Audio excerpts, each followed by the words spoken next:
La diferencia entre los países pobres y los países ricos.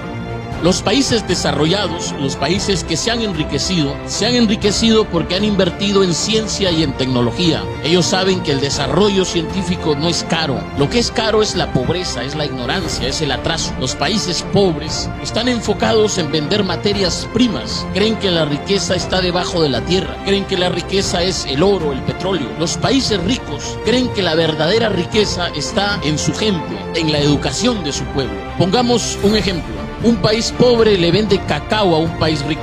Con ese cacao, el país rico elabora chocolate y lo ofrece, lo marketea, lo promociona como el mejor chocolate del mundo y lo termina exportando a otros países. La pregunta es ¿por qué? ¿Por qué pasa eso? La respuesta está en que en los países pobres no se apuesta por la industrialización. Los países pobres venden materia prima en lugar de vender productos con valor agregado.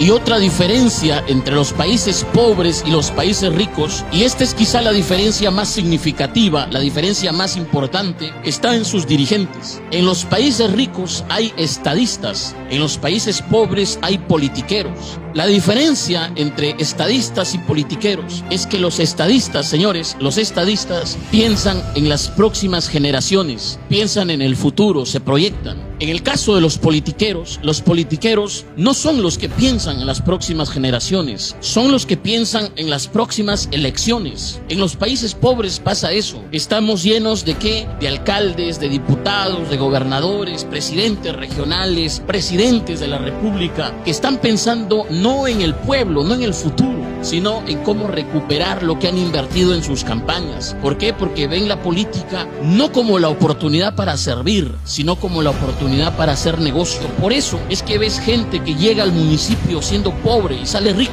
sale millonario, porque está pensando en cómo robar, en cómo cutrear, en cómo asaltar al pueblo.